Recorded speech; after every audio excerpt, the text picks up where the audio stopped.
প্রিয় শিক্ষার্থীরা, আজকের অনলাইন ক্লাসে তোমাদের স্বাগত।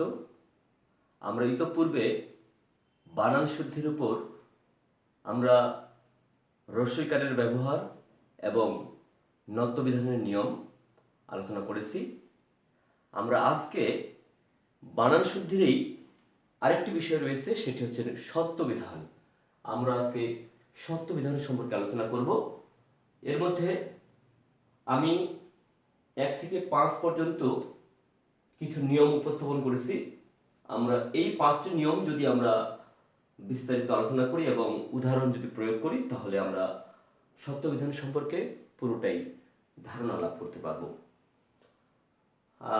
আমরা প্রথম দেখছি যে 1 নম্বর নিয়মে লেখা আছে রি র এর পরে মূর্ধন্য ষ হয়। মনে রাখতে হবে, আমি নত্যবিধান যখন আলোচনা করেছি নত্যবিধান সম্পর্কে, তখন সেদিনই বলেছিলাম যে অবশ্যই এই 5টি যে নিয়ম রয়েছে, এই 5টি নিয়ম অবশ্যই তৎসম শব্দের ক্ষেত্রে, এইটুকু মনে রাখতে হবে, এটা অতৎসম শব্দের ক্ষেত্রে নয়। আমরা জানি যে উৎস বা উৎপত্তি অনুসারে শব্দসমূহকে 5 ভাগে ভাগ করা যায় সাধারণত। তার মধ্যে হচ্ছে তৎসম, অর্ধতৎসম, তদ্ভব, দেশি এবং বিদেশি। এই 5টি শব্দের মধ্যে শুধু তৎসম শব্দের ক্ষেত্রে এই সূত্রের ব্যবহার প্রযোজ্য। বাকি যে আর 4টি শব্দ রয়েছে, অর্ধতৎসম, তদ্ভব, দেশি এবং বিদেশি শব্দের ক্ষেত্রে এই মূর্ধন্য ষ কখনোই ব্যবহার হয় না। তো আমরা তাহলে এখানে 1 থেকে 5 পর্যন্ত এই 5টি সূত্রকে আমরা একটা মার্জিনাল আমরা শব্দ এখানে লিখতে পারি। সেটি হচ্ছে এই 5টি শব্দ হচ্ছে শুধু তৎসম শব্দের ক্ষেত্রে, তৎসম শব্দে, এইটুকু মনে রাখতে হবে। শব্দটিকে অবশ্যই তৎসম অর্থাৎ সংস্কৃত শব্দ হতে হবে।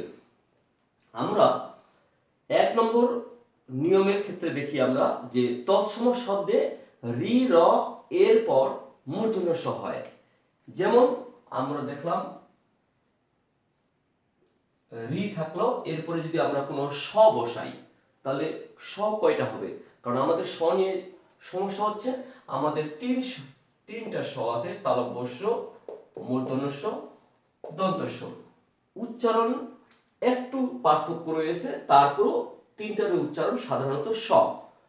একটু উচ্চারণ পার্থক্য আছে, সেই পার্থক্যটা আমরা উচ্চারণের সময় আলোচনা করব, যখন উচ্চারণের বিষয়ে আবার আলোচনা করব। আমরা যদি আমরা ঋষি লিখি, তাহলে সেই ক্ষেত্রে আমরা দন্ত স দিব না মূর্ধন্য ষ দেব? যেহেতু আমাদের বলে দেওয়া হয়েছে রি এর পর মূর্ধন্য ষ হয়, অতএব এইটা ঠিক হবে, এটা ভুল। ঠিক এমন আমরা যখন লিখব কৃষক, কৃষক, তাহলে কৃ কয় রিকার রয়েছে, রিকারের পর মূর্ধন্য ষ হবে, তাহলে আমরা মূর্ধন্য ষ ব্যবহার করলাম। ঠিক এমনই যদি আমরা লিখি বর্ষণ, তাহলে রেপ, রেপ মানে র, তাহলে হবে মূর্ধন্য ষ, বর্ষণ, বর্ষণ। আমরা যদি আরো উদাহরণ ব্যবহার করি, যেমন কর্ষণ, রেপ থাকলো, রেপের পর মূর্ধন্য ষ হলো এবং পরে মূর্ধন্য ন হলো। তাহলে আমরা দেখলাম কর্ষণ শব্দটি হচ্ছে তৎসম শব্দ, এবং এই তৎসম শব্দে রি র এর পরে মূর্ধন্য ষ হয়। এই সূত্রটা আমরা এখানে উদাহরণ প্রয়োগ করলাম। এই সূত্রে আমরা যদি এখন 2 নম্বর নিয়ম নিয়ে আলোচনা করি, তাহলে দেখব এখানে ট বর্গের সাথে যুক্ত ব্যঞ্জন হিসেবে মূর্ধন্য ষ হয়। ঠিক নত্যবিধান সম্পর্কে যে আমরা 2 নম্বর নিয়মে পড়ছিলাম, ঠিক এমনই সত্যবিধানের ক্ষেত্রেও। যেমন আমরা লিখলাম কষ্ট, লিখবো আমরা কষ্ট, ট রয়েছে, ট এর সাথে আমরা কোন স আমরা ব্যবহার করব? সেক্ষেত্রে যেহেতু বলা হয়েছে ট বর্গের সাথে, ট বর্গে বলতে আমরা জানি ট, ঠ, ড, ঢ এবং মূর্ধন্য ণ, এই 5টি বর্ণের সাথে যদি আমাদের স যুক্ত ব্যঞ্জন হিসেবে ব্যবহার করতে হয় তাহলে অবশ্যই মূর্ধন্য ষ ব্যবহার করতে হবে। যদি আমরা এখন কষ্ট লিখি তাহলে লিখতে হচ্ছে আমাদের এই যে কষ্ট, কষ্ট। অথবা যদি আমরা কাষ্ঠ লিখি তাহলে ঠ আছে, ঠ, তাহলে এই যে মূর্ধন্য ষ ব্যবহার করলাম আমরা কাষ্ঠ, কষ্ট, কাষ্ঠ। তো আমরা তাহলে দেখলাম যে ট বর্গের সাথে যদি যুক্ত ব্যঞ্জন ব্যবহার করতে হয় কোন শকে তাহলে সেখানে অবশ্যই মূর্ধন্য ষ ব্যবহার করতে হবে। আমরা 3 নম্বর নিয়ম যদি আলোচনা করি তাহলে 3 নম্বরে লেখা রয়েছে রস্যই রস্যু কারান্ত উপসর্গের পর, রস্যই রস্যু কারান্ত উপসর্গের পর মূর্ধন্য ষ হয়। এখন রস্যই রস্যু কারান্ত বলতে আমরা উপসর্গ যেহেতু বলছে তাহলে হচ্ছে পরি যোগ কা, অর্থাৎ পরির এখানে শেষে রয়েছে রস্যই, এই রস্যইয়ের পর আমাদের বসাইতে হবে, রস্যইয়ের পর কি বসাইতে হবে? মূর্ধন্য ষ বসাতে হবে। অর্থাৎ এখানে যদি আমরা মাঝখানে যদি কোনো স বসাতে হয় তাহলে কোন স বসাবো আমরা? তালব্য স, মূর্ধন্য ষ না দন্ত স? অবশ্যই বসাইতে হবে আমাদের মূর্ধন্য ষ বসাইতে হবে রস্যইয়ের পর। যেমন আমরা লিখলাম সহজ করে পরিষ্কার, আমরা লিখলাম আবি, আবি ই রয়েছে, তাহলে ই যেহেতু রয়েছে তাহলে ই এর পর আমরা কোন ষ বসাবো? মূর্ধন্য ষ বসাবো, তাহলে মূর্ধন্য ষ বসালাম আবিষ্কার। এরকম যদি আমরা দুষ্কর লিখি, দু, দু উ আছে, উ এর পর কোন ষ বসাবো? তাহলে মূর্ধন্য ষ বসাবো দুষ্কর, দুষ্কর। এখানে যদি এই 3 নম্বর নিয়মটাকে যদি আমরা আরেকটু বিস্তৃত করি তাহলে আমরা দেখব যে অ অথবা আ কারের পর দন্তস্ব হয়, দন্তস্ব হয়। তাহলে অ আকারের পর দন্তস্ব হয় আর রস্যই রস্যইয়ের পর মূর্ধন্য ষ হয়।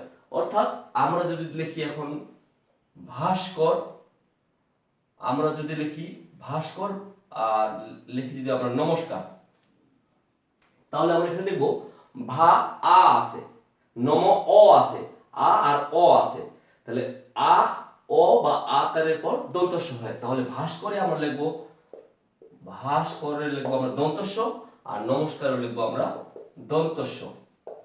অথচ আমরা যদি আমরা যদি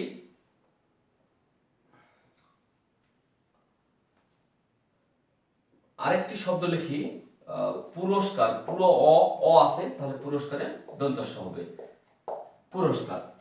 তাহলে এটা হচ্ছে 3 নম্বর সূত্রের আমরা যেটুকু লিখেছি তারপরে আরো যদি আমরা বর্ধিত করি এই নিয়মটিকে তাহলে সেটি হবে অ আকারের পর দন্তস্ব হয়, যেমন ভাস্কর, নমস্কার এবং পুরস্কার। এই গেল 3 নম্বর নিয়ম। আমরা যদি 4 নম্বর নিয়ম আলোচনা করি আমরা, তার 4 নম্বর নিয়মে রয়েছে সম্ভাষণ সূচক স্ত্রীবাচক শব্দে আকারের পর দন্তস্ব এবং পুরুষবাচক শব্দে একারের পর মূর্ধন্য ষ হয়। যেমন আমরা দেখলাম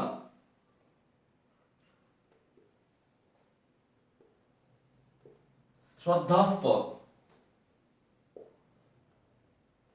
শ্রদ্ধাস্পদ, আরেকটা লিখলাম আমরা শ্রদ্ধাস্পদ।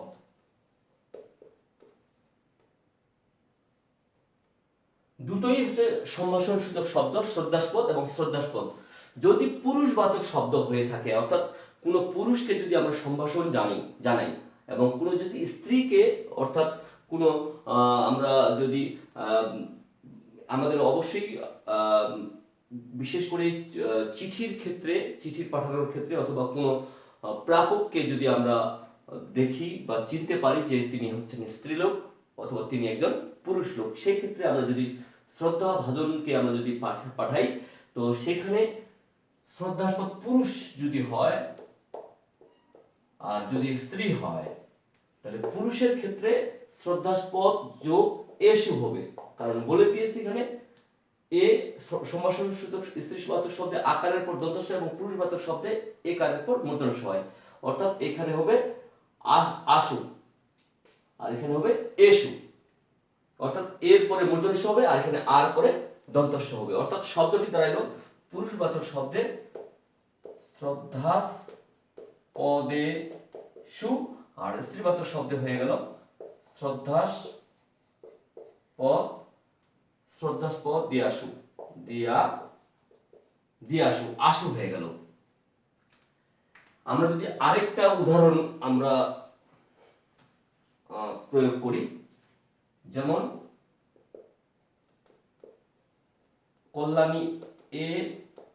কল্যাণীয়েষু, তাহলে পুরুষবাচক শব্দ হয়ে গেল।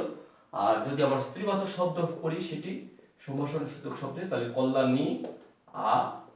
কল্যাণীয়াসু, অর্থাৎ এসু হবে পুরুষবাচক শব্দে আর আশু হবে অর্থাৎ দন্ত স হবে স্ত্রীবাচক শব্দে। এটা হচ্ছে কল্যাণীয়াসু, এটা কল্যাণীয়েষু, অর্থাৎ যদি আমরা কখনো কোনো স্নেহের বা বন্ধুর কে পাঠাই এবং সে যদি পুরুষবাচক মানে পুরুষ হয় তাহলে কল্যাণীয়েষু হবে, আর সে যদি স্ত্রী হয় থাকে তাহলে সেটি হবে কল্যাণীয়াসু। আমরা এখন দেখব 5 নম্বর নিয়ম। কিছু শব্দে 5 নম্বরে লেখা রয়েছে কিছু শব্দে স্বভাবতই মূর্ধন্য ষ হয়। কিছু শব্দ বলতে এখানে বলা হয়েছে যেটা কোনো নিয়ম মানা হয়নি, যেমন আষাঢ়, এখানে কোনো নিয়ম মানা হয়নি, স্বভাবতই এখানে মূর্ধন্য ষ ব্যবহার হয়েছে, এখানে কোনো নিয়ম হয়নি। আমরা যদি আরো শব্দ ব্যবহার করি, যেমন রয়েছে শব্দ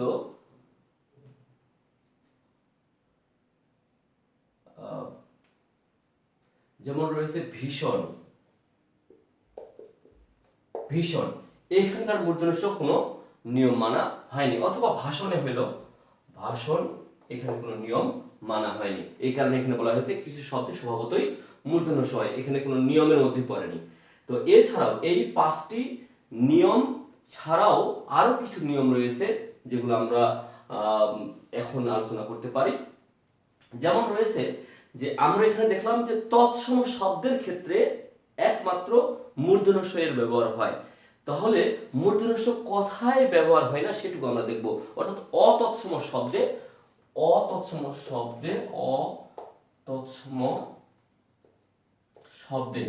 মূর্ধন্য ষ এর ব্যবহার হয় না, অতৎসম শব্দে মূর্ধন্য ষ এর ব্যবহার হয় না। কেমন?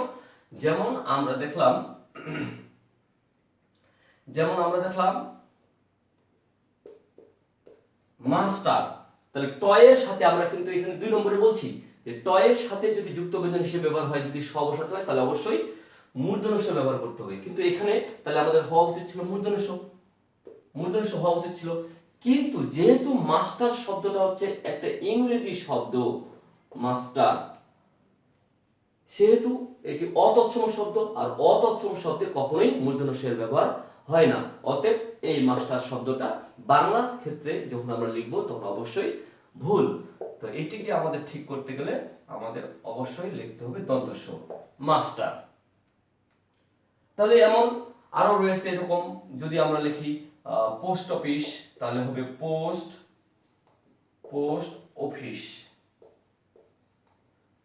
অফিস। আমরা যদি আরো উদাহরণ ব্যবহার করি তাহলে দেখব আমরা অনেকে স্টুডিওর বড় বড় নেম ফ্লোকে দেখা যাচ্ছে এরকম করে লিখছে স্টুডিও, অথবা স্টেশন এইভাবে লিখেছে স্টেশন, আসলে ভুল হচ্ছে, স্টেশন এইভাবে লিখেছে, তাহলে এটা ভুল। তাহলে স্টুডিও হবে দন্ত স হবে স্টুডিও, এখানে হবে স্টেশন। তাহলে আমরা জানলাম যে অতৎসম শব্দ হলে সেখানে কখনোই মূর্ধন্য ষ এর ব্যবহার হয় না। আরেকটু যদি আমরা আলোচনা করতে চাই যে যদি প্রত্যয় হিসেবে ব্যবহার হয় কোনো শব্দের সাথে সাত, তাহলে সেখানেও মূর্ধন্য ষ এর ব্যবহার হয় না। যেমন অগ্নিস্বাত, বানানটা ঠিক লিখলাম, যেমন ধূলিস্বাত অথবা ভূমিস্বাত, তো সাত প্রত্যয়ও কখনোই মূর্ধন্য ষ ব্যবহার হয় না। তো এই ছিল মোটামুটি সত্যবিধান ব্যবহারের কিছু নিয়ম ছিল। তো আমরা পরবর্তী ক্লাসে আমরা বাংলা বানানের উপর আরও কিছু আলোচনা করব। আজ এই পর্যন্তই। সবাই ভালো থেকো, সুস্থ থেকো।